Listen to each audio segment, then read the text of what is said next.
So we're back here with Bob Daly, one of the founders of Sun Country Airlines in the early 80s. And so in part one, we talked about your involvement with Sun Country's inception in 1980, the bankruptcy of Braniff and the ex-Braniff pilots and stewardesses approaching you in your law office to start an airline, which manifested in the form of Sun Country Airlines. This podcast is part two. We want to talk about your second phase of involvement in Sun Country Airline, which proved to be much deeper for you in terms of the responsibility for raising the financing and then ultimately running the airline as CEO and chairman, and the adventure that ensued once you got Sun Country out of bankruptcy. I played a small part in that. I had a front row seat to that entire phenomena, and it was quite amazing. So we want to talk about that on this podcast. We want to move into what happened with Sun Country, why it went into bankruptcy, and the steps that you took to help buy the assets of Sun Country out of bankruptcy and ultimately get the airline running again. So in part one, we left off with you exiting the first stage of Sun Country in the late 80s. You sold off your investment. We call that not tickling the underbelly of the giant, right? Finding those little backwater areas where you can fish and you're not going to antagonize the main commercial fishing operation. Sun Country Airlines, I think, proved to be an expert in that. You sold off your stock. The banker took over the airline, had the contract with the military, supposedly made a ton of money off of that. Let's fast forward for our listening audience. In between that time, of course, you kept up your real estate development business. You dabbled in other businesses along the way. You got heavily involved in Indian gaming, which helped launch my career. But let's talk about a seminal moment, not just in the history of Sun Country Airlines, but the history of our country, and that is 9/11. Right? 9/11 had a big impact on this country. I think to this day, we talk about the military, the foreign wars that pulled us into. It changed the landscape of the airline industry with the way the TSA and terrorism-related mitigation that was put in. But specifically in your life and in our family, you were pulled back into Sun Country Airline after 9/11. So this is really the more modern version of this. This is the version that the younger generation is much more familiar with. So let's talk about that. I'm guessing it wasn't 10 or 11 pilots and stewardesses at this time. Maybe it was a little more subtle, but how was it that you were hooked back into this? The banker owned the airline for about 10 years. This brings us up to, say, 1997 or 98. Sure. He sold Sun Country to another large wholesale travel company out of Milwaukee owned by a family called La Macchia. And by this time, Sun Country's got 7 or 8 aircraft. And for every one of these aircraft, you have to have 3 to 4 crews, which means you have to have 8 pilots and 8 flight attendants. So you got 16 crews members for every aircraft. So you're up around 100 employees with the office staff and everything. So it's a little different than we're starting out with 1 aircraft. And 9/11 put Sun Country in bankruptcy.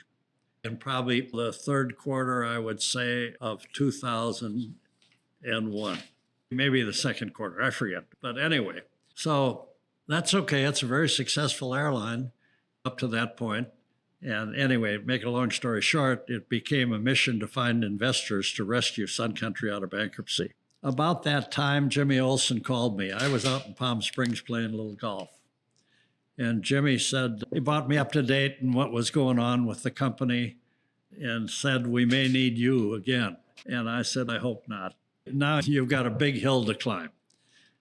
And yeah, he said, I think we're okay. We've got 3 investors that are talking about buying it out of bankruptcy and blah, blah, blah. A month later, I get a call from Jimmy, and he said, it looks like these 3 investors that we got, none of them are going to come through. And now it's the Department of Transportation. Mm-hmm. And the rule with the Department of Transportation regarding your 121 certificate is if you don't fly either a charter or a scheduled flight for 30 days, you lose your certificate. Which is devastating. Yeah. Catastrophic. So, anyway, Jimmy Olsen was creative he got a hold of a guy by the name of George Wozniak with Hobbit Travels. And George had a pretty good size wholesale travel company in Minneapolis. And there was a guy in Laughlin, Nevada. His last name was Laughlin. Forget his first name, but he owned a casino out there and started that town. Talking about Don Laughlin? Don Laughlin. Correct.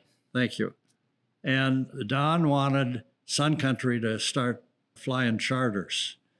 And so they were in the initial stage of negotiation when the company shut down. Jimmy and worked a deal with Don Laughlin to fly one charter a week into Laughlin, Nevada. Yeah. Was it Bullhead City? That was technically where it was, right? Bullhead City is across the river in Arizona. Correct. Yeah. That's where the airport was. Yeah. Yeah, you're right. The airport was in Bullhead City. Anyway, so they kept the certificate alive by flying a charter every week, okay? So Jimmy called me and said, our investors have all disappeared, and we can't keep doing this the way we're doing it. Can you help us? He put together some projections on, now by this time, they were trying to pivot into scheduled service flying as well as charter, which means flying to the same city every day and having to sell tickets and fill the seats rather than rely on a wholesale travel company to fill the seats. And it wasn't going too well, but they were making some progress on it. And I looked at their projections and I said, okay. So the next mission was, I figured if we raised $10 million, we could take it out of bankruptcy and hopefully survive. So Matt and I were involved in a few gaming exercises in California and Arizona at that time, and we had equity in those projects. And Mr. Nelson from Boston, we leveraged our interest in that and those, and Matt graciously agreed to go along with it. And we raised about $3 million of the $10 million to get the thing started. You got to have a lead investor with some money in the pot before you can get other investors to come in. That's kind of an experience that I've had. But anyway, and then I had friends from the West Coast, good friends of mine, that put in money. Got $1 million from the Richards and $1 million from John Kelly and $1 million from Wiltz and blah, blah, blah. And anyway, so to make a long story short, we put the $10 million together. And now the only secured creditor was the First National in town here. And so the bankruptcy proceeding eliminates all other debt. So you start with a clean slate, other than you have to deal with a secured creditor. And the secured creditor had, I don't know, 15 million coming. Anyway, I offered the bank $3.5 million, and they laughed at me. Tad bit of a haircut. Yeah, and I figured they had more money than our investor group. Make a long story short, I also hired a bankruptcy lawyer to help me navigate through the bankruptcy process because I never did any bankruptcy work as an attorney. His name was Jay Salmon, and he was very helpful. So we've got a meeting at the First National. They got 3 lawyers sitting across the table from us and 2 of the bank, blah, blah. And Salmon and I are sitting on this side of the table. And I come in and I've got a certified check for $750,000 in my hand as a down payment on the $3.5 million. Salmon said that they had agreed to the $3.5 million. We get there, and one lady lawyer, I don't know what the hell her name was, but she said, no, it's $5 million. It's not $3.5 million. And I said, no, it's $3.5 million. Otherwise, I wouldn't be here. Then she said, and we don't know that you can come up with the money anyway. And I said, I'm not mad at my money. I've got a certified check here for $750,000. Anyway, and she said, we're not doing this unless you agree to the $5 million. I said, thank you very much for your time. I got up and I walked out. And I got to the elevator and Jay said, you're not really leaving, are you? And I said, yeah, watch me. And I went home.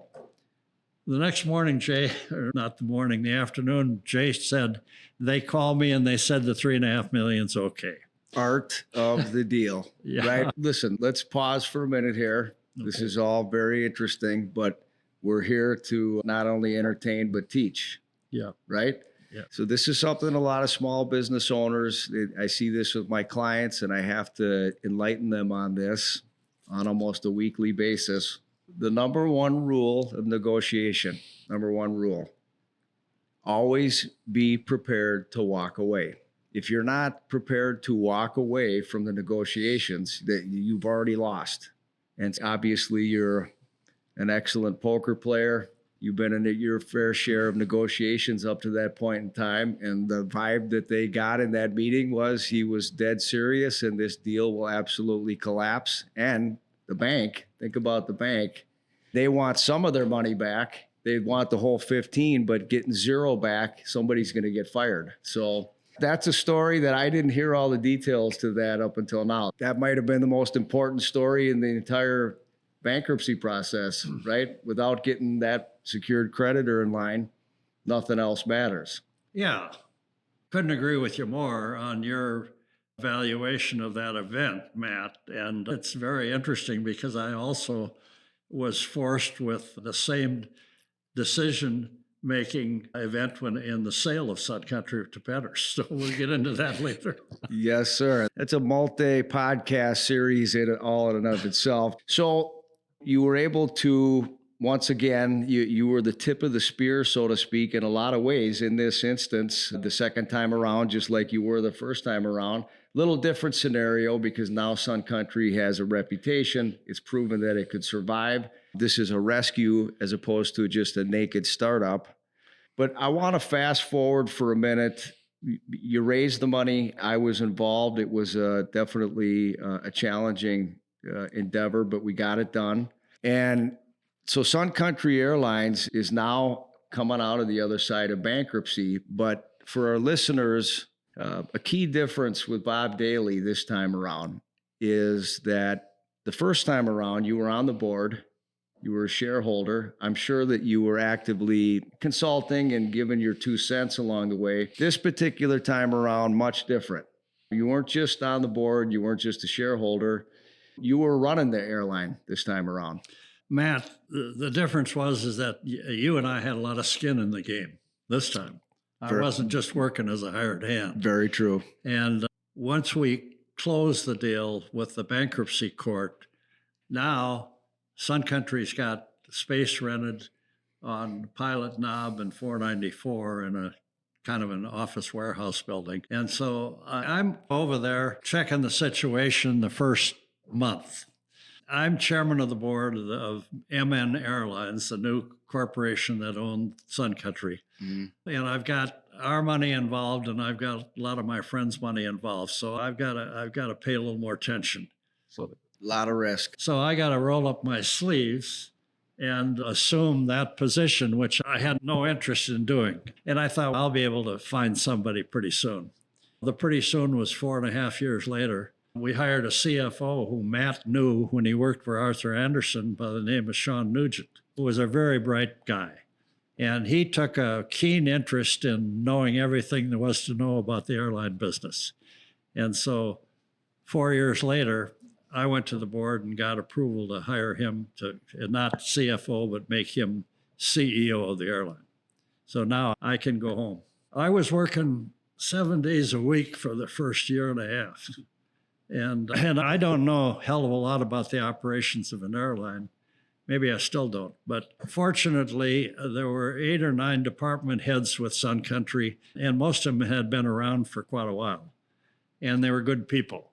So I didn't have to know the operational part of the airline, but I did have some things to deal with. For example, when we bought it out of bankruptcy, Sun Country did not have a website. They didn't have a website. Small detail. And I'm watching Squawk Box on the Financial Channel, and we're just coming out of the .com area at this time.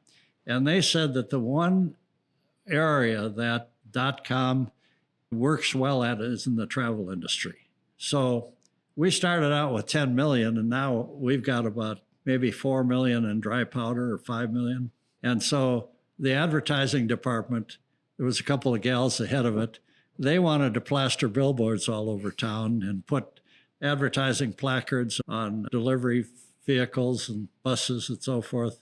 And I got thinking about it, and I went to the board and I asked for permission to invest our dry powder in a website. And I got approval. And so now I got to find somebody to do the web. And Driscoll, the attorney that firm did some work for our Ed Driscoll, Larkin Hoffman for our gaming businesses, knew a guy by the name of Matt Dornquist, who was capable of putting together a website for us. Matt had an office in Savage that they were getting kicked out of. He had a staff of about 5 people. By this time, we had moved the office to a 43,000 square foot building down the road about 3 blocks, and we had an extra 10,000 square feet in the building. And so I made a deal with Matt to pay him X number of dollars. I think it was like $375,000 to put together a website for us. And it was more than just a website because it had to be integrated with some of our operations within the company. And anyway, and I gave him 90 days to put it together. And I said, Matt, if you do it, you do a good job, I'll give you a $50,000 bonus. And I said, not only that, but I said, you can move your operation into our building. I like that, so I could keep an eye on them every day to see how they were doing. So Matt moved his operation into our Sun Country building, and he finished the website in 81 days. And it took a while to get it integrated with the other systems within the company, the IT department. But anyway, first month we did $387,000 of ticket sales on the web. And the second month or the third month, we did over $1 million. And it just kept going up from there. He did such a good job of putting together a website for us that I compared it to Northwest. And so help me God, our website was better than theirs. It was more user-friendly. And today, these young people, they don't want to talk to a res agent. They want to do their own booking themselves. Correct. And they do everything online.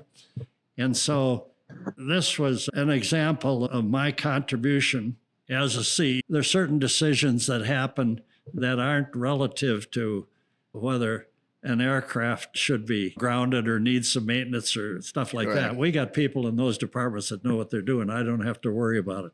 So my job was to make a few business decisions and to tell people that they were doing a good job, really. And we had a lot of people that were doing a good job. And I remember in the first month, if I had time, I would jump on a plane. I didn't care where it was going. I wanted to talk to the flight attendants when they finished their service. And I would ask them, what can we do to make your job better? And at first, the reaction I got is, what are you up to?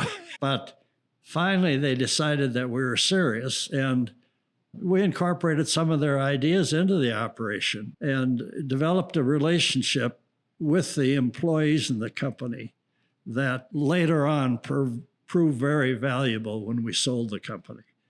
And Sun Country, I'm not trying to take any credit for their customer service. They had fabulous customer service, but we did things to improve the relationship between management and the people that were out there doing the work and making the money for the company.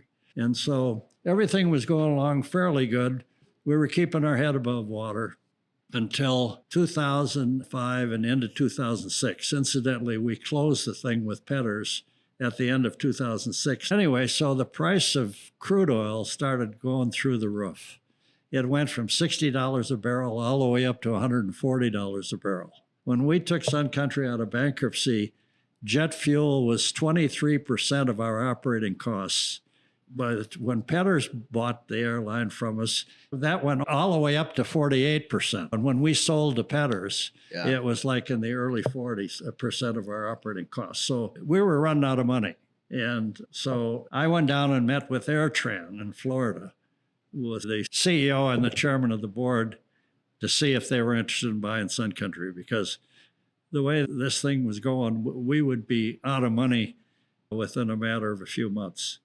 And I didn't like the idea of having to do another capital raise. And so I offered to sell to AirTran, to those guys, for $30 million, which is a number that I came up with, and don't ask me how. But anyway, they said, thanks, but no thanks. And so I come back, and we were flying to New York at this time. And now this is early 2006, and we were having a lot of trouble selling our first-class seats to New York. So I had my assistant print up 250 first-class upgrades, free first-class upgrades. And I took Pete Hornish, who was a gopher, and we went out and made presentations to 3 local travel companies and asked them if they had business travelers for the companies that they represented, and they had business in New York, and they hadn't flown Sun Country, to get them to fly Sun Country by giving them free first-class upgrades. So after the third one, I told Pete Hornish, Pete, I got 120 or 30 of these left.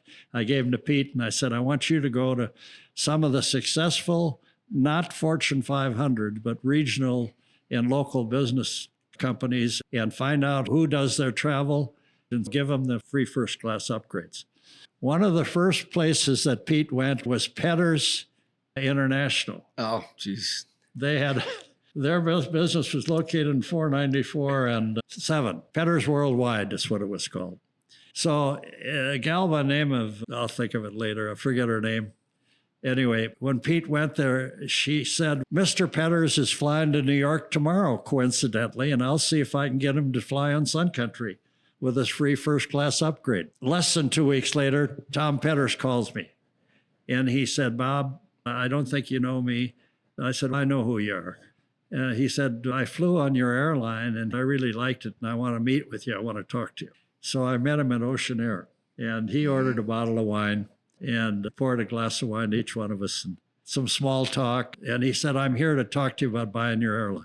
I looked at him in the eye, and I said, Tom, this is the toughest frickin' business that I've ever been involved in. What in the hell do you want to get involved in this business for? And he just grinned at me when I said that, which told me everything I needed to know. As only Tom Petters can grin. Yeah. What he told me is people that are dumb enough to get in the airline business, it's usually because of ego, because it is a tough business, at least historically. That's changed in the last 10 years. So make a long story short, that started the dance. And it took me 6 months to finally close the deal with Tom Petters. And during that period of time, when it came down to the short strokes, I'm asking $30 million.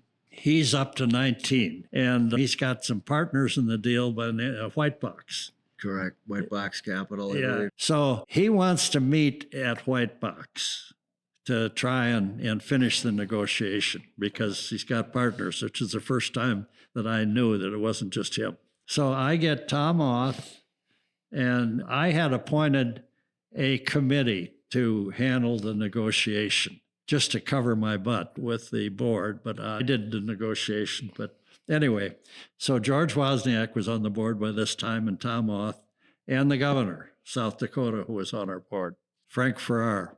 So we go over there, and they've got us sitting down, and they're on an elevated stage up here. And there's 7 or 8 of them, and there's the 3 or 4 of us. And one of the White Box guys starts out the meeting by telling us why Sun Country isn't worth anywhere near the money you guys are asking. I listened to this guy for maybe 4 or 5 minutes.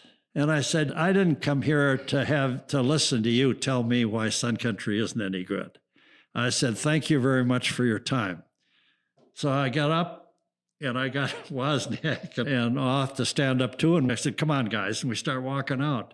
And Petters says, wait a minute. He said, is there any number under 30 million that you're willing to sell the airline for? And I thought about it for a minute. And I said, we're going back to the office. And I said, we'll kick that around. And I said, I'll send you an email or call you. So we went back to the office. And I'm, by this time, losing a little sleep at nights because if we don't get this damn thing sold, I'm going to lose a lot of friends, including my son. So some tense moments. So anyway, that was walk number 2. We walked out of that meeting. I didn't hear from Petters. We got back to the office, and I agreed to reduce the price from $30 million to $28,950,000. So 3 weeks later, Petters called and said, Bob, we'll do the deal at your $28 million, your number. And he said, it'll take me another 30 days to get all of the money together. And I said, you got 30 days, as long as you send me in writing that this is what you want to do. So Then during that 30 days, AirTran calls me. And they said, we know you're selling the airline to Petters for $30 million. We'll pay you the $30 million. Got it. Yeah. All of a sudden, Yeah, they all come of a sudden. back. Yeah. Anyway, we got it closed. And thank the Lord, because the price of crude just kept going up and up. In fact, Petters lost something like $40 million in the next year and a half or 2 years before the feds descended on him. Correct. Listen, Bob, there's been a lot of absolutely fascinating anecdotes in and around the timeline of Sun Country Airlines. Mm-hmm. You had a front row seat to all of them, and not just a front row seat, you were in the ring. As we wrap up this very interesting insight that you've given us into Sun Country Airlines, how it was formed in the early 80s, the path that it took from that point in time to the second time around, and of course, the fact that whether you were a willing participant or not, you were plunged into the CEO, chairman role of Sun Country Airlines, and eventually its sale to the infamous Tom Petters. Sun Country Airlines today is roughly would you guess? Oh, I don't know. It's in the billions of dollars. It's in the billions of dollars. I don't know what the revenue is. After we sold Sun Country, the advent of charging for baggage fees and seat assignments came along. And when Sun Country was in bankruptcy being operated, they started charging baggage fees. And in the first year, they got $25 million just from the baggage fees. The airline industry become an a la carte industry, if you will. Clearly, there's a reputation that you can get nickel and dime to death, and you have to play the game when you're making your reservations. I know my wife does it well. But I guess as we wrap up this podcast, my commentary on listening to your story, and some of this information I hadn't heard before, so this is educational for me, even though I was fairly heavily involved with Sun Country. I think we very much appreciate hearing these stories, listening to you open up your soul a little bit, not just the facts, but some of the emotions and the stresses that it took on you. But I think the common thread that I see through this is, we're interviewing a man that was absolutely instrumentally involved in getting Sun Country Airlines off the ground. Could those pilots have found another attorney to do this? Maybe not. I definitely was heavily involved in the second time around with the bankruptcy and raising the money. I stayed in contact with you and Sean Nugent post-bankruptcy and heard a lot of the stories. I was very much aware of the website and that whole dialogue and debate, and that's a phenomenal story in and of itself. But I just want to say that it was a proud moment for me to be involved in that. I played a very small part relative to what you did, and it's always fun seeing everyone's reaction when I mentioned to them that I was a part of Sun Country Airlines. My dad ran it, and it's definitely a legacy for this state and for the travel industry in the upper Midwest. That it's remarkable. So we greatly appreciate you taking some time. Matt, don't depreciate your role, because if you hadn't agreed to levy our interest in those casinos to come up with the $3 million, we would never have, it wouldn't have happened. You were an important part of it. I just want to mention two other things, and I know we're running out of time. But when I told you the story about my being knee-deep in cow manure, when I was at Sun Country, you didn't have to have an appointment to see me. My door was always open. The pilots and the flight attendants and the people and mechanics and the rest of them had easy access to me. So if my door was open, they could come in and talk to me. And we developed a relationship of being very open. So when we got around to making the decision to sell the company, I needed 5-year contracts with the pilots and the flight attendants and the rest of them within the company. And 3-year contracts were the standard. I wanted 5 years so that it was an additional incentive for an investor to buy the company. And with any pilots who are head of the union, you have a little problem. So what I did is I invited them to come in to begin with, and I laid it out. I said, guys, we're going to run out of money in 3 or 4 or 5 months from now because of what's going on with the price of jet fuel. And I said, we need 5-year contracts in order to sell the company. If we can't do that, you're going to be out of a job before the end of the year. And I said, just to verify our financial situation, we're inviting you to come in with a forensic account, and we will open our books, and you can have total access so that you can see that we're not playing a game here. Transparency. Yeah, make a long story short, we got 5-year contracts with all of our union, and that did help in selling the company. The reason we're able to do that is because we had a transparent relationship with employees. We never bullshitted them. And we let them know that we appreciated the job they were doing. And when they come in, we listen. I can attest to that, definitely from the stories that I heard from management and employees along the way. You were loved at that airline, no doubt about it. You were respected, and on top of just being a figurehead. But Bob, I really appreciate you coming on here over the Thanksgiving holiday, and lots of good nuggets here for our listening audience. The very deep insights into what happened with Sun Country. The public typically doesn't know what goes on behind the scenes. Yeah. Clearly, on the Lions series of the Slaughtered Sheep podcast, you've proven yourself to be a lion over and over, just in Sun Country alone. And we're honored. We appreciate having you on here, and we look forward to inviting you back on again. Okay, you better hurry. We'll get you scheduled. Yeah. All right. Thank you very much. Yeah. We appreciate it.